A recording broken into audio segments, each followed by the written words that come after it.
Good morning, Pura Vida. Welcome to this week's Dharma session, a special talk by a special member of our Sangha and teacher, Mark Daniel. For those of you who don't know Mark, I'll tell you a teeny little bit, just enough to tease you. We'll just call him a spiritual guide. And he has a website, and he can tell you the address. I think it's markdanielguide.com. So if you want to check it out, you can do that. And he's going to do his own meditation and the talk today. Go ahead, Mark. Thank you, Ruthie. So, welcome everyone. Welcome. He just finished a book that's getting ready to get published too. Forgot that. Too. Yes. Yes. Thank Okay. you. All right. Now you can start again. So today, we're going to be talking about something that is going to be incredibly obvious, yet also a little bit confusing. And that's the vessel. And how appropriate that right now we have a weed eater cutting grass while we're going to be talking about something about being centered and calm in our own way. So I'm just going to entrust to all those that are supporting us that as we come into ourselves and settle, the weed eater over there and the weed eater over here will probably just stop because we'll come into our own center. That's what we're going to create. But today what we're talking about is called trusting the vessel. And before I go into that, I just want to start with always by giving a big thanks to Sharon and Mac and Sharon for the space that they provide for us here at Valley Rica. They did a wonderful talk last week talking about their journey. And one of the things that they wouldn't say that I can say is just how much effort, time and energy and resources they put into Valley Rica out of the love of their own heart, out of just because they can, they do. And without hopes of compensation or anything, they just provide. And so I know there are many of us here that really appreciate that. And so this is me just saying thank you to both of them. Of course, then it has to go to Ruthie and Jeff as well. And we look forward to Jeff's journeys completing and him being back here with us again. So big shout out to Jeff, of course. And of course to the Dharma. What we're going to be doing today is really building on something that Ruthie suggested a little while ago. And for those of us that like movies, there was a throwaway line from the initial Star Wars movie. And they were about to attack this Death Star. And the line was, and many Botwins died bringing us this information. It was a throwaway line. It had many Botwins died bringing us this. We don't know. There was just something that they made up. Okay, all right. It was a throwaway line in the movie. Okay. It had no reference other than it gave a little punch. But what they actually did is they wrote an entire movie about that throwaway line. And it was one of the most significant movies because at the end of the movie, all the heroes die. And so we get this deeper meaning into the whole story of Star Wars and everything else from this one tiny little line. Mm-hmm. And so using that as a template, what I'd like to do is I'd like you to consider something that, easy for me to say, something Ruthie said a couple of weeks ago. And that was very simple. She offered it, and it was almost a throwaway line. And that was that the seeker comes to the shore, there's troubled waters, they cross the waters, they get to the other side, and on the other side is the promise of a better life or something else. And there's this journey across the water, this vessel that takes them across. And that was it. And then she moved on. And it stuck with me because they're starting to calm down. It stuck with me because what is the vessel?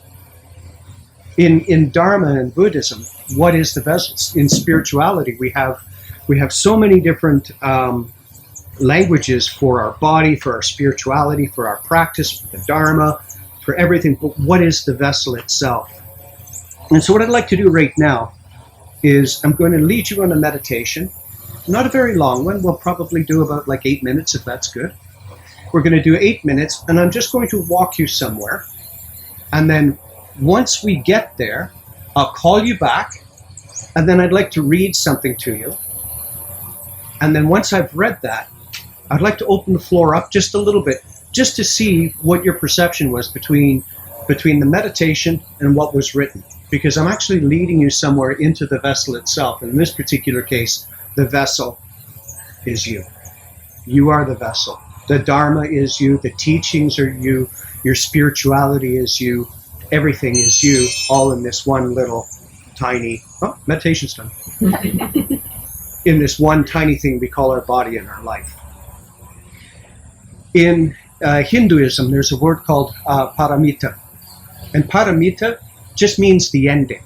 But when it comes to everything from the East, especially from India, there are no throwaway lines. Paramita means something even more. It means that you've completed your suffering, you've come to the end of a journey, finality. It's also a blessing or a grace.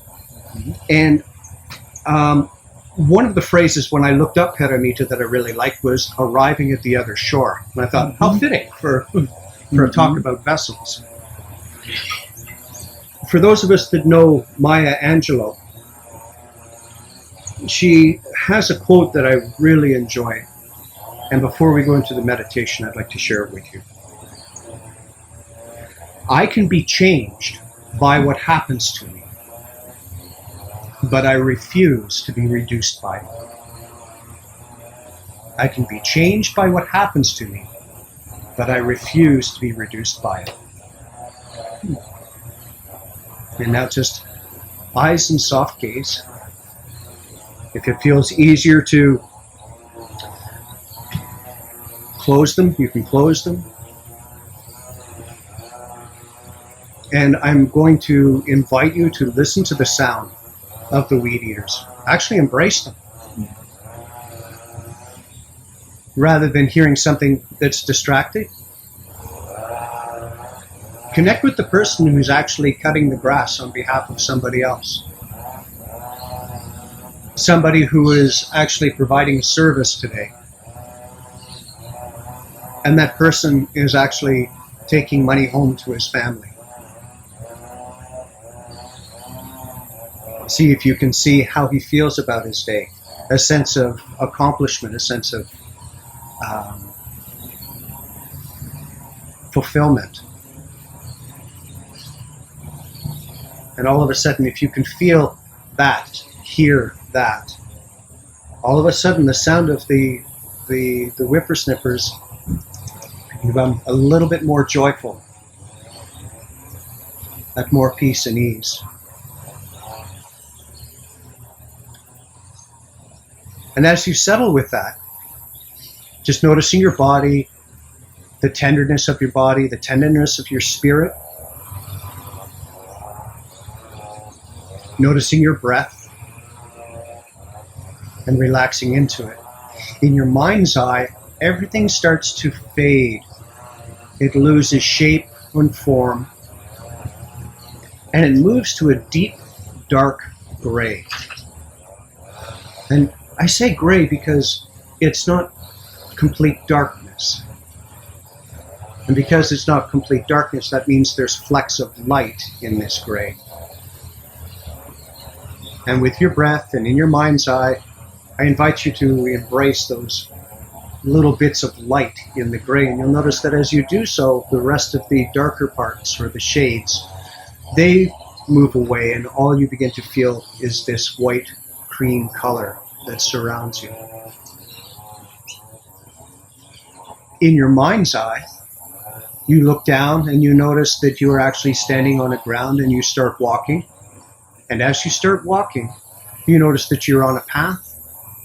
The path is in a forest. And the forest is beautiful, light streaming through the canopy of leaves above you. But you're walking somewhere with purpose.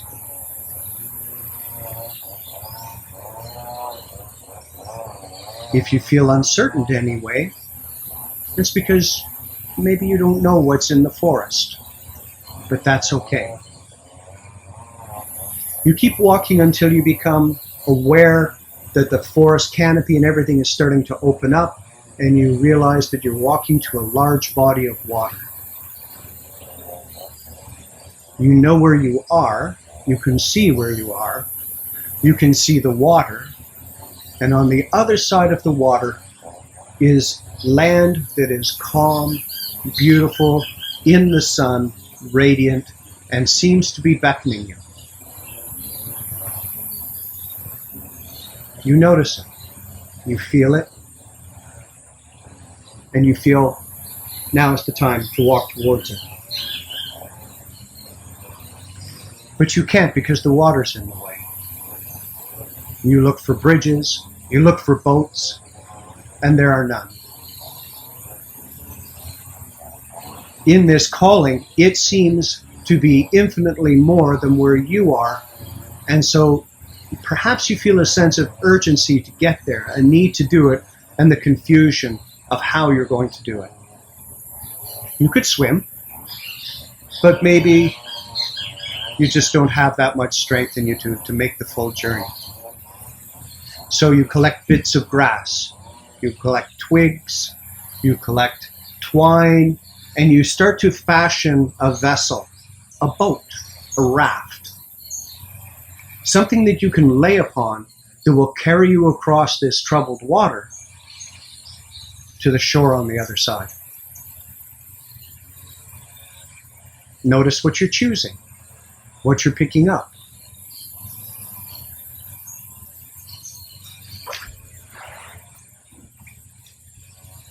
Notice how much time you take to put this raft together. And the reason I ask you to do this, still staying with your breath, still staying with the moment. The reason I'm asking you to do this because everything that you put into that raft is going to carry you across the water, but everything that you doubt in that raft will be a source of concern if the water becomes even more problematic.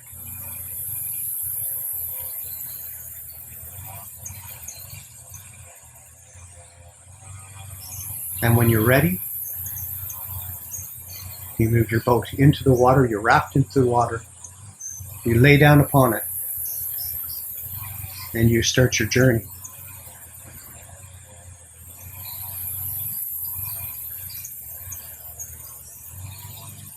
Notice how the water feels on your arms and your legs. Notice how you feel about this vessel that is carrying you across to the other side. Where do you feel confident with it? Where do you feel doubts or uncertainties? Did I tie that knot well enough? If the raft becomes a little bit loose, will it hold me?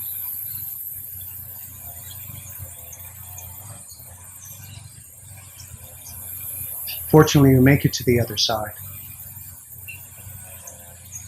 You drag your raft up onto the shore on the other side, and the other side is everything that you anticipated it would be.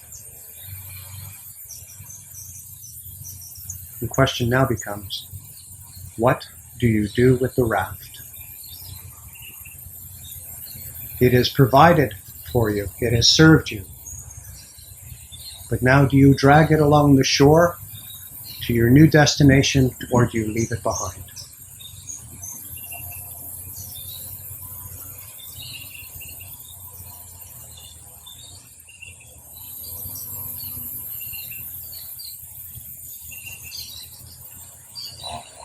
Staying with the breath, just noticing the consideration, the idea, the thought.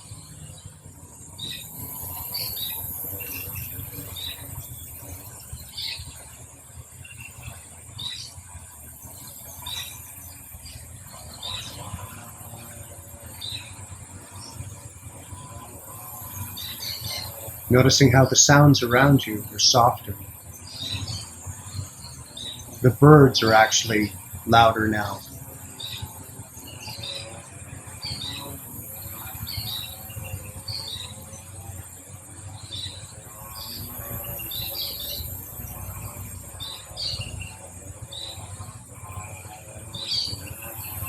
In your mind's eye, everything fades to gray.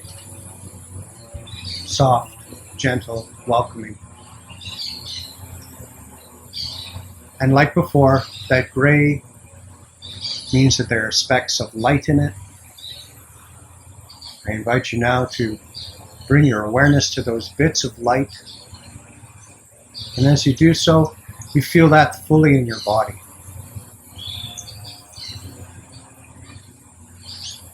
You feel it fully in your body as you come back fully in your body,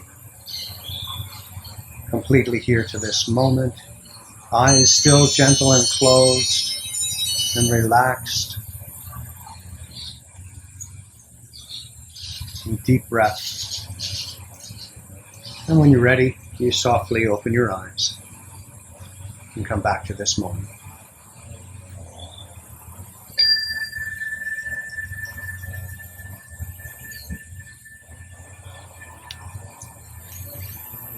The ability to stand in truth reveals undeniable confidence.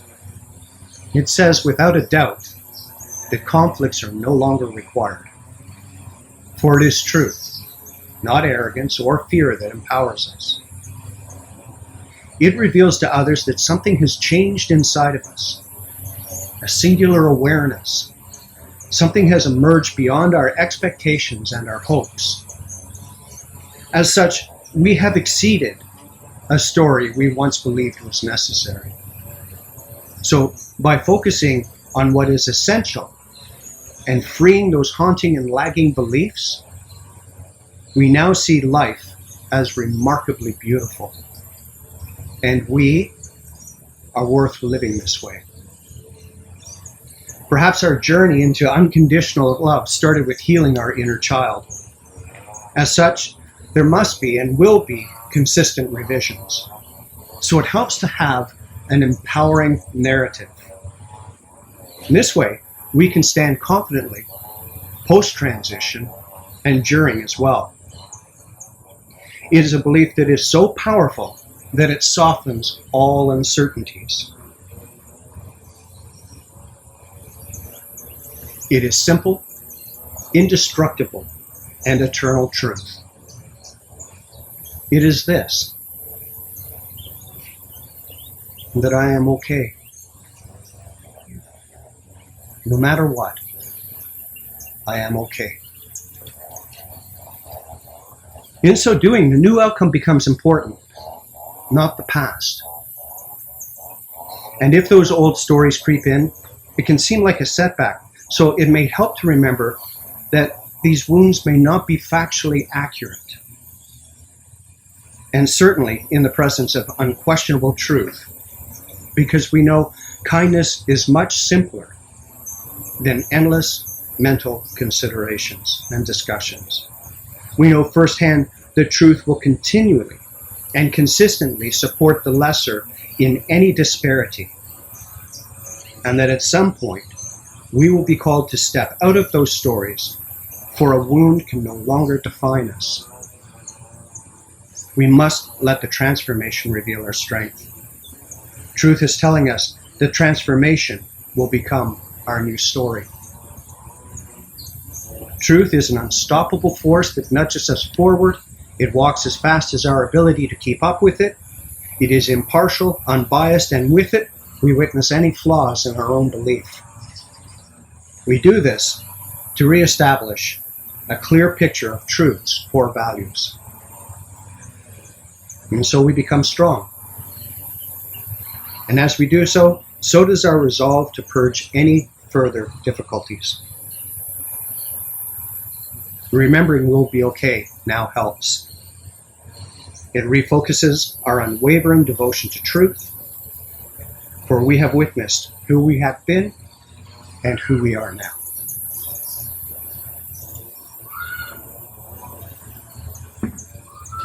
So, you had a rather lengthy vision, we'll call it a meditation, a consideration, something to reflect upon quietly within your own self, only viewed by yourself. And then we had a second passage offered where we realized that in our life we are going to meet things that are going to be encumbrances, hindrances, that are going to distract us.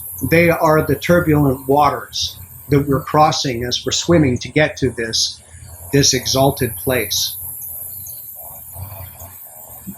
And so I'm going to open it up just a little bit here to see if anybody has any insights that they'd like to share with the room with those two considerations. I know, oh yeah, please. Yeah, you mentioned what the transformation becomes the journey. Speak Yes. up so they can get here. So you mentioned the transformation becomes the journey, and you also mentioned in the meditation, letting go of the raft or taking it to shore.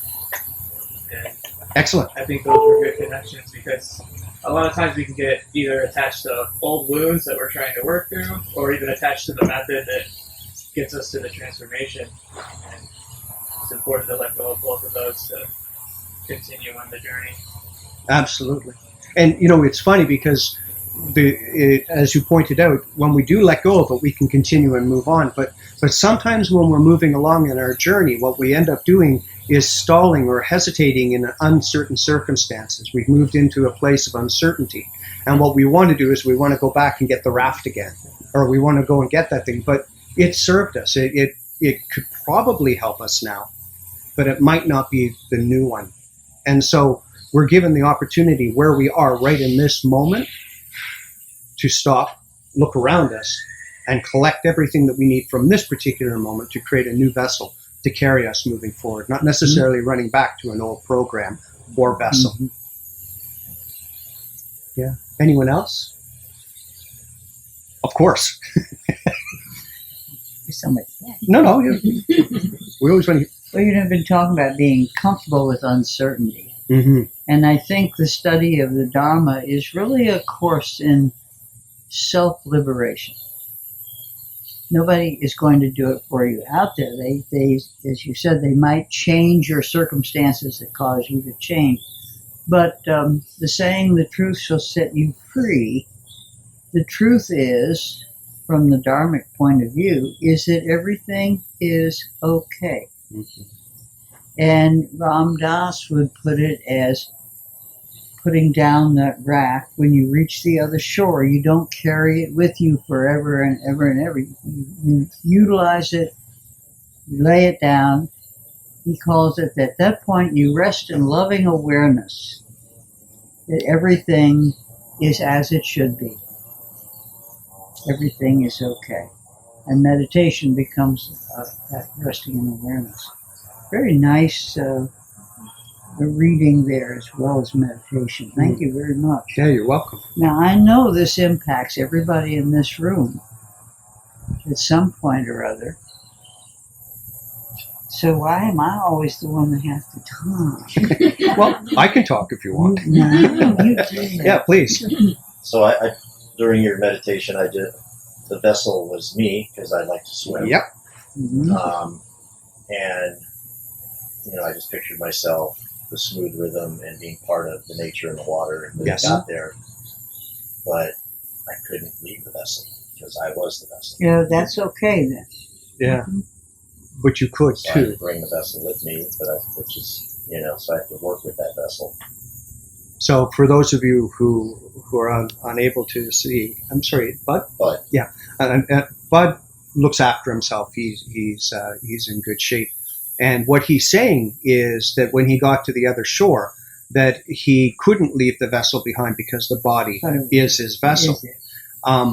Where I would add an interesting further reach to that is that there will come a time when you will transition beyond the vessel, that you will move beyond, and what is the shore that you will be seeking once you leave that vessel behind. And one of the things that he has brought up that I'd like to share with you all is, what are the things that we do for our own body?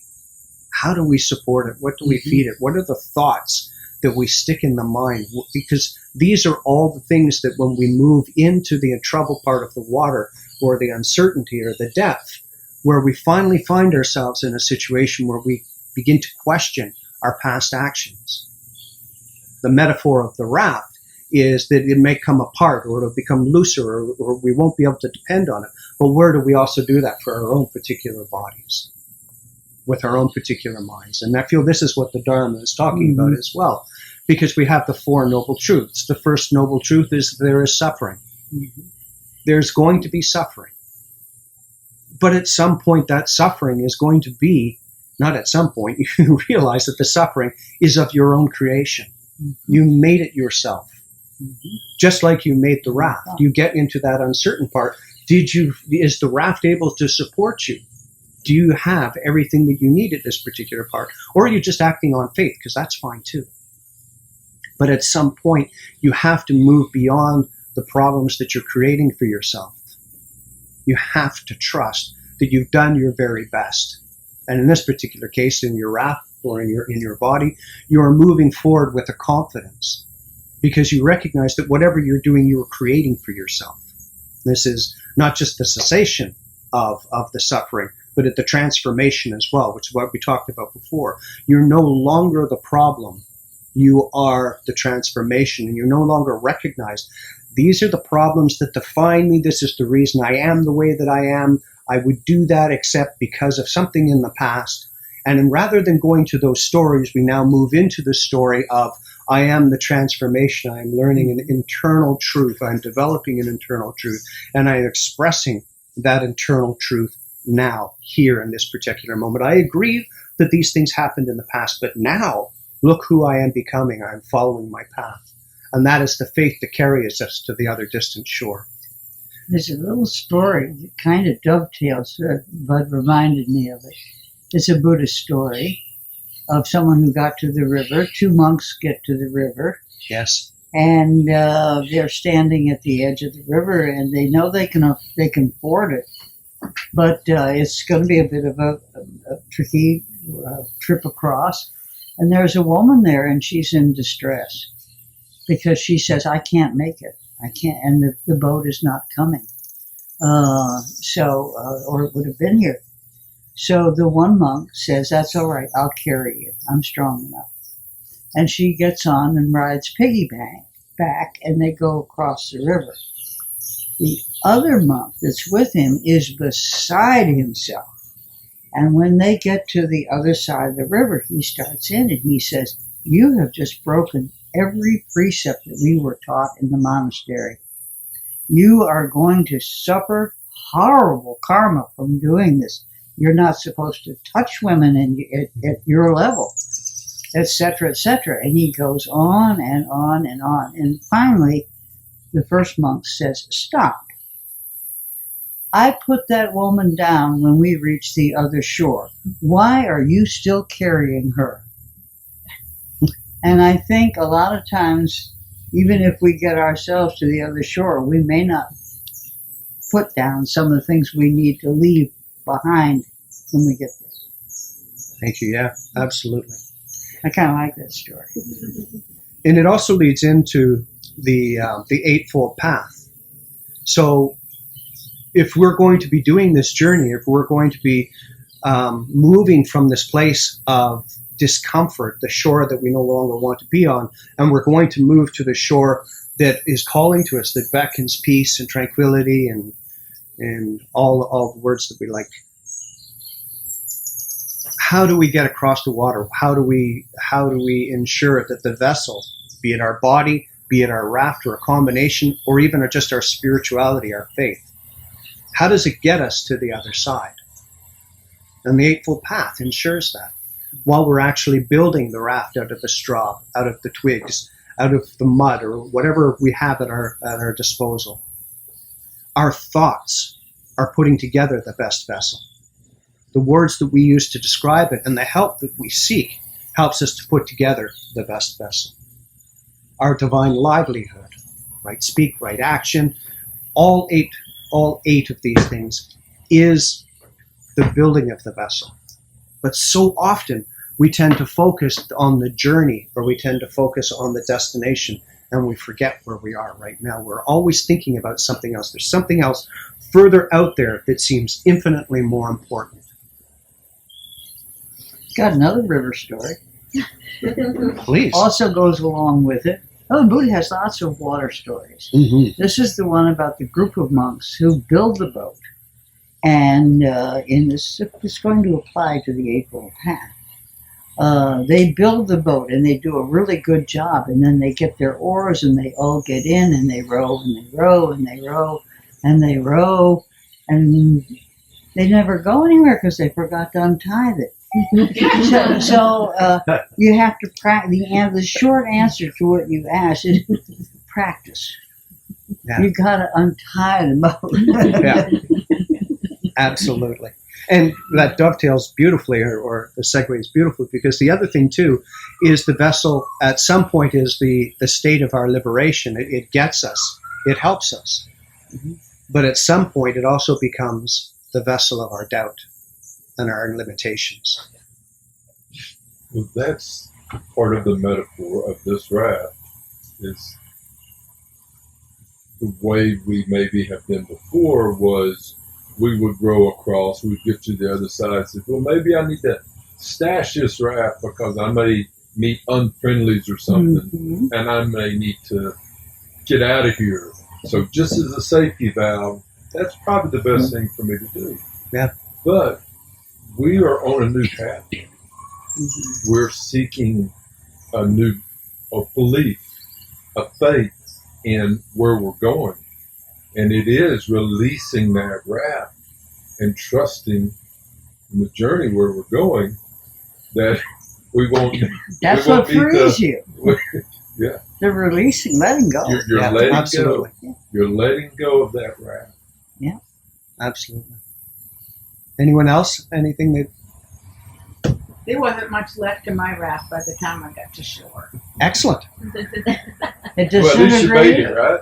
I did make it, but barely. And then I'm looking at it thinking, Ew. I'm certainly not going to be able to do anything with that. Ew. Isn't that perfect, though? Yeah, I don't- perfect. I don't know. I guess. Why would you offer an alternative to what I'm suggesting? Subliminally, she wants somebody to take it from her. Absolutely. See what you can get for it. No, just that, you know, Just it was somebody so else get rid of this precariously damn put thing. together, but it was sufficient. Mhm. And it's kind of funny because I'm seeing now how that relates to the way I do things and have gotten here to this point. Uh-huh. And I think it's almost it's funny because it's what I saw, Mhm. and it's typical of me, but I made it. Absolutely. Yeah. So You got there. it ain't pretty, but I'm there. You got there. And you don't need that raft anymore. Right. So I'm going to offer you another way of seeing this. You got everything that you needed and nothing more. You didn't bring on anything extraneous or superfluous. You got what you needed, and when you reached the other side, it was complete. Nice. And thank you for the segue. Yeah. Because Good. that brings us to the next point, which is the distraction. Mhm. Has anybody ever experienced distraction in their spiritual life? Yeah. I got a story for you. figured you would. What is tugging at your peace and distracting you from your practice? What is more important than devoting your time to your raft or to your spiritual practice? Or what is more important than the moments that you dedicate to yourself and your practice? Is there anything more important? Anyone? I leave that open. I know everybody's afraid to answer because they know that the answer is no, there's nothing more important. Give it a try. Well, you get to the more important things if you do this, Yes. if you stay with it. And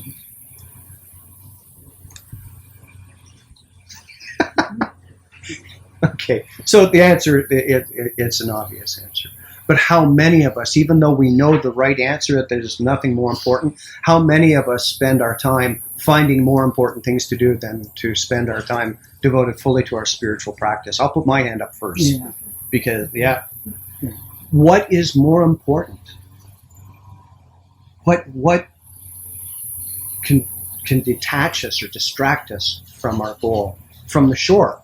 We see it, it's there, we have our raft, we're going to get into the water, we have uncertainties about our raft because maybe I didn't use enough twine to hold it together. Then what's distracting me from getting more twine? Or maybe I had just enough.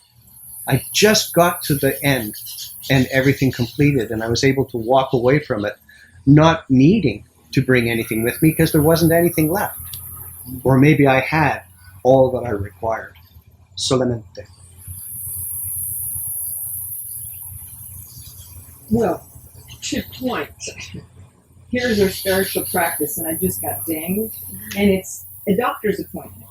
So I'm elevating that as importance, and I know it's distracting me from right here. So, that's, I suppose, human nature. We're called to live here, to have the experience. I don't, unless you know of something, but I'm pretty sure the Buddha never said, give up all worldly things and just focus completely. He said you got to just remember to separate the conventional life that we lead with doctor's appointments and so on, with the absolute or the ultimate life, which transcends all that. And you give yourself time to live in that part of the universe when you meditate. That's the time you give to yourself to leave the conventional world and live in the one that the world is too much with us for most of the time. Freud mentions that that there's the principle of seeking pleasure, and that's what we do here. We're just going out and we're seeking pleasure. And for those of us on a spiritual path, that pleasure is constantly refilling itself and broadening and expanding. And it would suggest that that we have some more basic and primitive urges, like a doctor's appointment, that happens to come up at a particular time. You have to live. You have to live.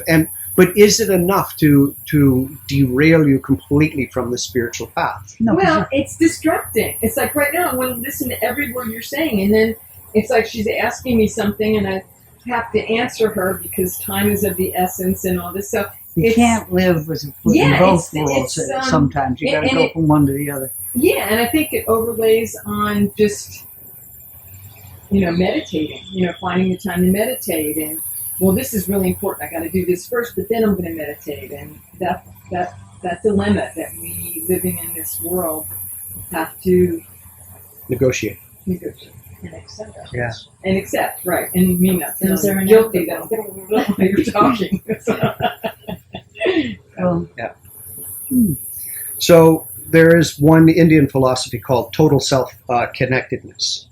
And it's the highest state of mental concentration that people can achieve while in the body, while uniting them with the highest possible reality. Mm-hmm. But, one of the things that we learn from our Aboriginal brothers and sisters, our cousins, we're in the physical body. Floating around in the ethers and spending all of our time floating around in there. What point is that? You just came from there. You're going to go back to there. You're meant to be living here in the physical experience. But that needs to inform the conventional life. Yes. And inform. I don't know where this is coming from. Inform. You need to know that that's there. Agreed. And accessible anytime. I know a woman that I highly respect and like who says that she could, she'd spend her entire time in her bliss moments. Me. I know. Yeah. I just hang out there. Well, and to your point, if it's providing something for you here in the physical realm, absolutely. Well, but if it's an escape or retreat, then it brings us to the next part about what the vessel is sharing and what we're talking about. We're actually hanging on to something or gripping something. And the Buddha says that the rights and the rituals will not serve us in this way. The Buddha says you actually have to let go of them at some point. You have to what it sounds? Let go of all of them, which then means in the Diamond Sutra, the metaphor of the raft, it's then suggested that maybe that's Buddhism and the Dharma as well. Uh-huh. Maybe when we get to the other shore, we leave Buddhism and Dharma. That's right. You And we no walk longer, away. you can peel labels off. You're there. You don't need to stay with it. And see how many of you are clinging now. How many of you are like, but I don't want to let go of it? How you're looking at me like, what? I just got the hang of this. I know. Can I tell you the other water story? This is about distraction. Perfect. So that kind of works. This is about the guy who's out in his boat and he's fishing.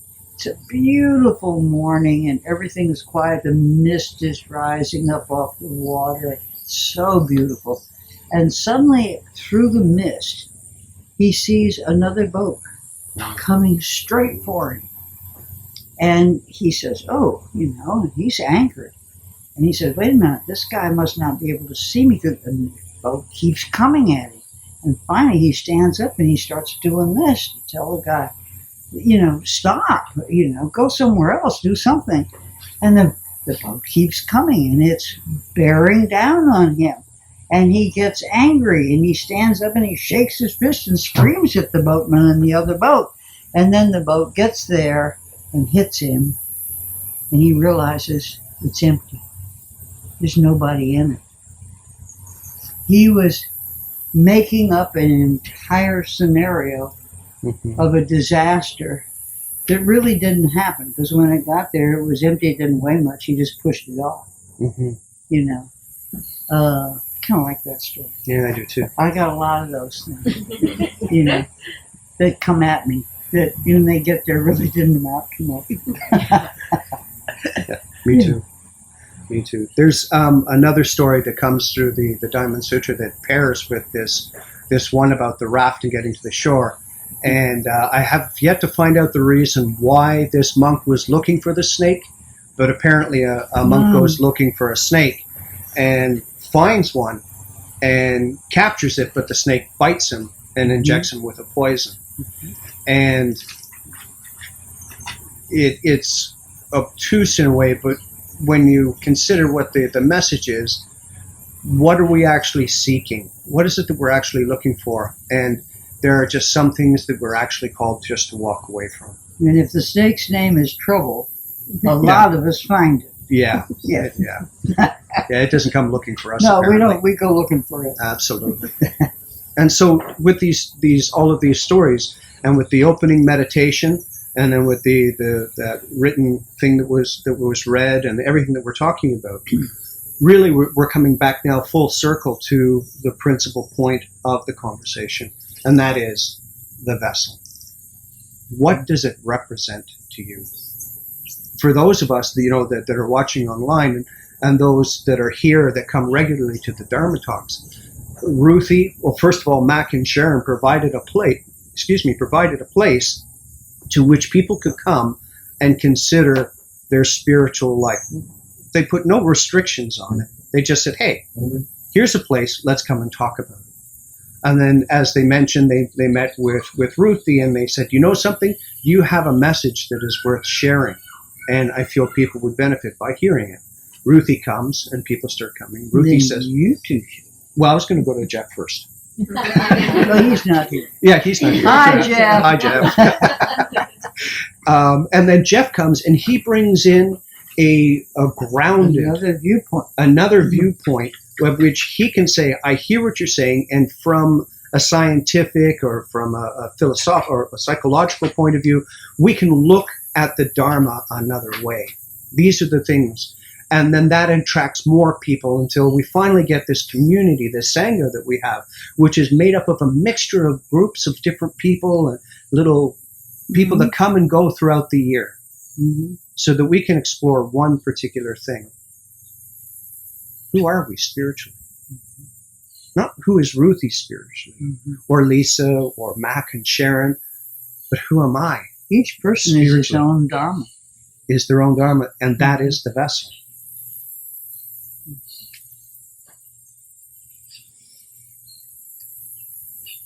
I got a few more minutes here, and then we'll go to your meta. I'm out of water stories. I can't believe it. I find that hard to believe. Yes. Be ready. Oh dear. So just to, before we go into a more open conversation stuff, the point of all spirituality, however we embrace it, however we explore it, whatever we do with it, is really to understand ourselves. Mm-hmm. Just who am I right here, right now? I'm not the stories I told myself. I'm not the stories that other people told about me, whether I liked them or not. They're just chapters of a book that I don't read that much. Sometimes I write those words into the upcoming chapters, but they don't need to be there. I can leave the suffering part, the uncertainty, I can leave that back there. It's part of me. As Maya Angelou says, it doesn't define me anymore. What defines me is the strength of who I am in this particular moment and how I choose to walk forward. That's the story that I'm embracing. And in Judaism, that is the Shekinah, the sacred feminine ability to receive, to be the truth.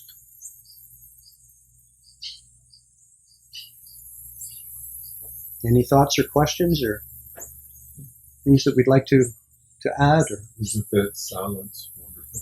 Mm-hmm. Did you notice that when we started, I heard, maybe other people did too, I only heard one weed whacker. When we began to meditate, I heard two more. Mm. Yeah. It was like we had a symphony of weed whackers. And then they kind of, as you said, they just kind of, and I could, sent meta to him. It was kind of fun, because they annoy me. Well, it's not like they got up in the morning and said, I really know this is a noisy machine and I can irritate a group of people. I just need to find a group of people to annoy. And then they phoned their friends and said, great, they're going to meditate today, 12 o'clock, see you there. Well, we're so smart. We're all so smart. I don't understand why we can't get our heads together and figure out how to make a silent one of those things. I mean, we can put a thing on Mars that can land on a postage stamp.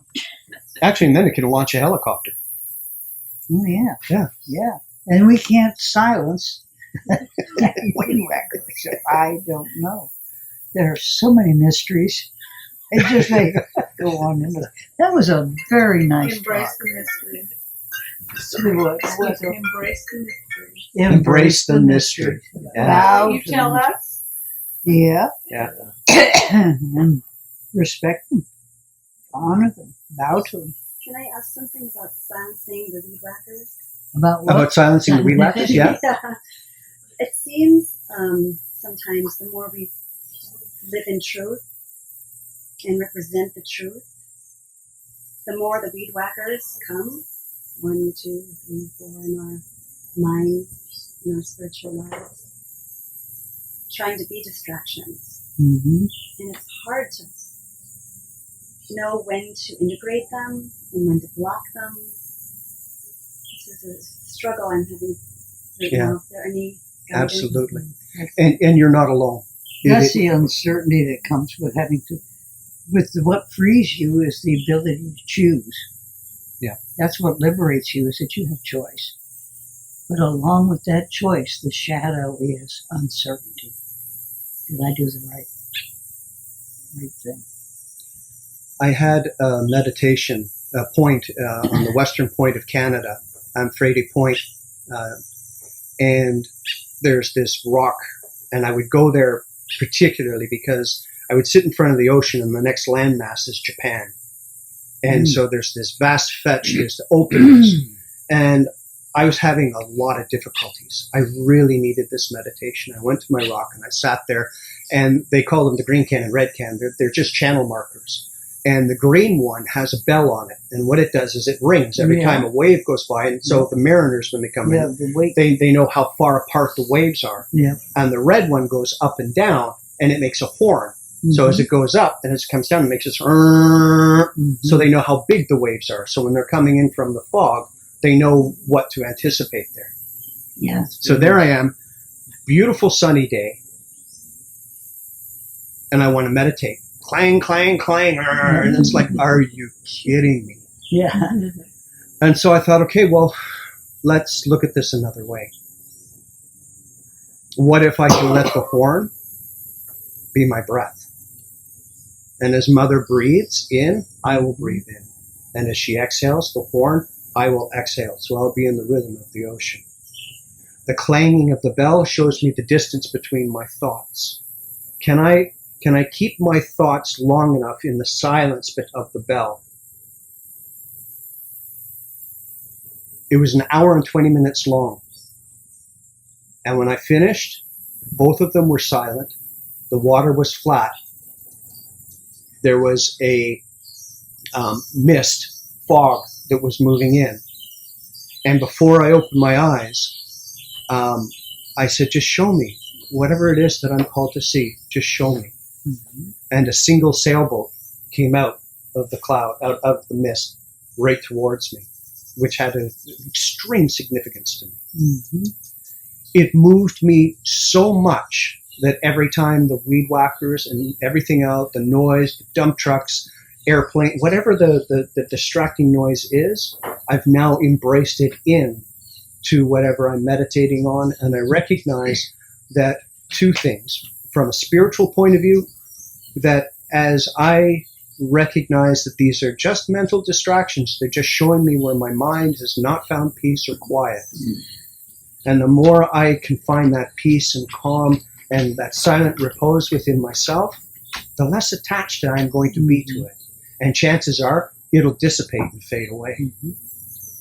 Two, a more pragmatic, practical thing, they can't keep them going all day long. They're going to finish at some point. All I have to do is wait them out. I just sit quietly. I know they're going to run out of fuel. They're going to want to have lunch. They're going to move to another location. It's just I have to wait them out. So I come back into my breath and I relax. I said with a great deal of confidence at the beginning today that they would stop, because I know they will. Because how much grass can you cut? Does that help? Yeah, same with our negative thoughts. Exactly. Same Thank what? you. Same with the negative thoughts. Negative thoughts. Oh, yeah. The past. The attachment. You said same with negative thoughts. Didn't care. Very true. Very Good. true. Anyone else? I missed part of that, but I feel your pain. I've been struggling with that whole thing about the trucks and the noise and finding peace with that. And this has really helped. I mean, that whole perspective of these are people making a living, and the compassion of, it's not just me and my annoyance. It's, You got the it. way of the world. Just the way of the world. You got it. Earplugs help too. That's right. Listen to music instead. That's the conventional side. Yeah. Yeah. Well, the ability to turn something that's irritating you into a positive is pretty. It is empowering. However, when we're not resourceful, it's very hard to be resourceful. And so how do you find that tranquility and that peace? And as Sharon was saying, just see the person who's operating that whippersnapper and see them as somebody providing for his family. You look at them; they have a smile on their face because they're providing for their community, they're providing for their home. They don't recognize what they're doing is problematic to us. Well, if it's not, I think where Rachel was going, it's not more the noise or whatever, it's more like just some negative thoughts of something from the past. But if you can embrace that as so you learned something from it, or it had some positivity to you as well, you just beat it. Exactly. And this is why, when we're talking about building the vessel, that we're going into the water, any uncertainty that you put into it is going to be the very thing that you're going to focus on when the vessel runs into problems in the water. That's where your mind's immediately going to go to and say, did I do that well enough? Is it going to be able to help me now? And which leads us back to the shore. And on the shore we say, I feel comfortable with what I've created to the best of my ability to get me to the other side. And I'm comfortable with it being complete on the other side, or as far as it needs to take me. And anywhere where there is an uncertainty or a doubt, at least I'm aware of it. It doesn't have to own me or haunt me. Mm-hmm. I'm just aware that this is a doubt or uncertainty. Ready for meta? Mm-hmm. Okay. Anytime. Is anybody new here? Yeah, there's a few. Okay, this is a loving kindness meditation, also known as metta. Please pick out 5 people. Yourself is one. Someone you love very much. A neutral person, such as the weed whacker man. Someone with whom you are in conflict, and everyone in the universe. So those are your 5 directions. And this is going to take you from beginning here to moving to someone that's very easy, to someone that's a little bit more unusual, to someone who is difficult, to someone who occupies everything. I'm going to say a phrase. I'm having some sinus problems, so I hope I don't cough in the middle, but if I do, forgive me. I'm going to say a phrase, and then you repeat it to yourself afterwards. And try and let the feeling be an observer of what you're saying to yourself and to this person, and how it makes you be aware of how you feel from it. There are subtle differences with each movement out. Okay? Okay, Dinger?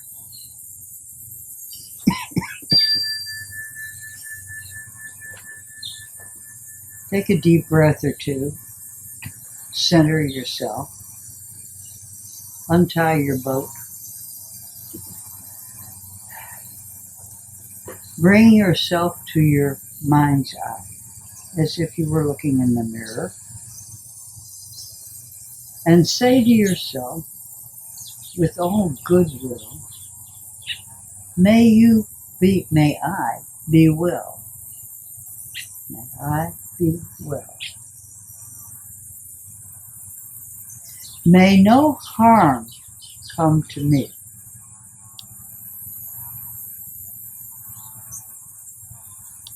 May I live with ease. Ease is equanimity or balance. May I live with ease, calm and peaceful.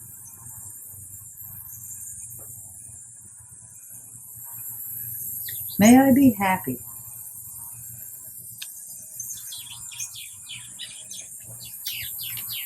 Now, bring to mind someone you love with all your heart. And say to that person with a smile, may you be well.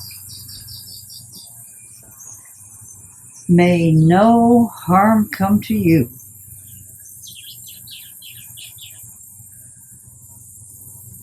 May you live with ease, calm and peaceful. May you be happy.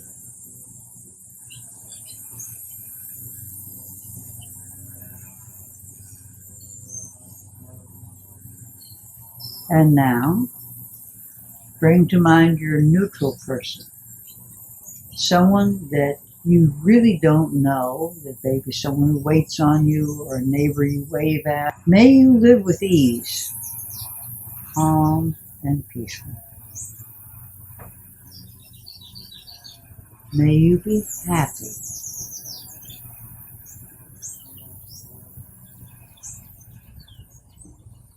And now, with a smile, you move on to someone with whom you are in conflict. It may be someone living or someone dead. It may be someone you know intimately or someone that you just don't like on general principles. bring their face to mine,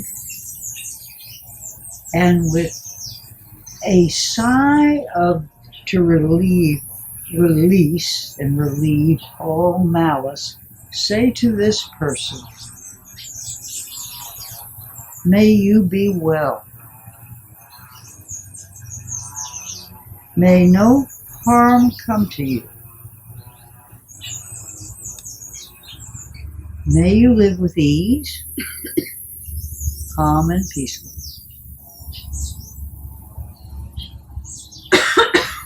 May you be happy.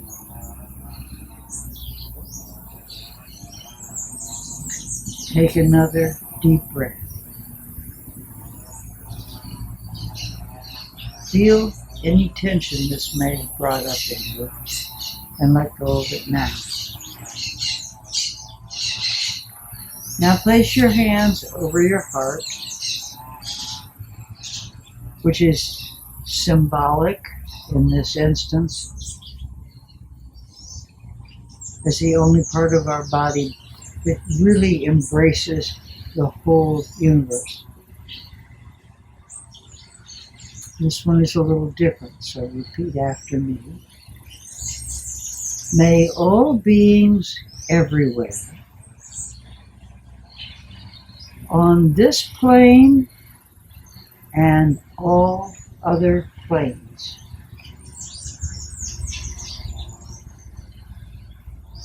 be well. May all beings everywhere be safe.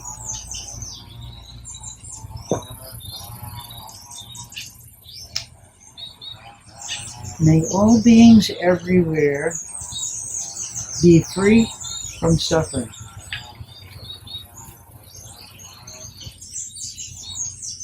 May all beings everywhere be happy.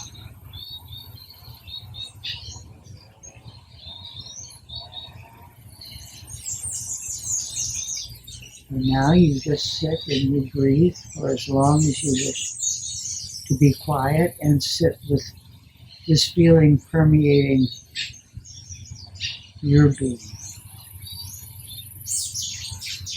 And when you're ready, you can take your hands from your heart, place them in prayer position, and we have a little benediction. It goes this way.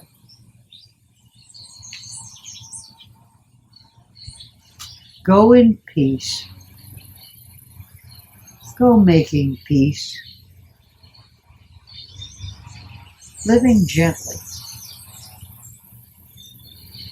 Loving mightily.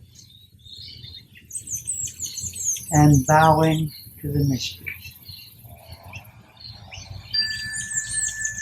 Thank you all for coming. I hope you come and see us next week too. Thank you, everybody. Thank you. Thank you, Mark. Thank you. Mark, that was a very, very, very, very good talk.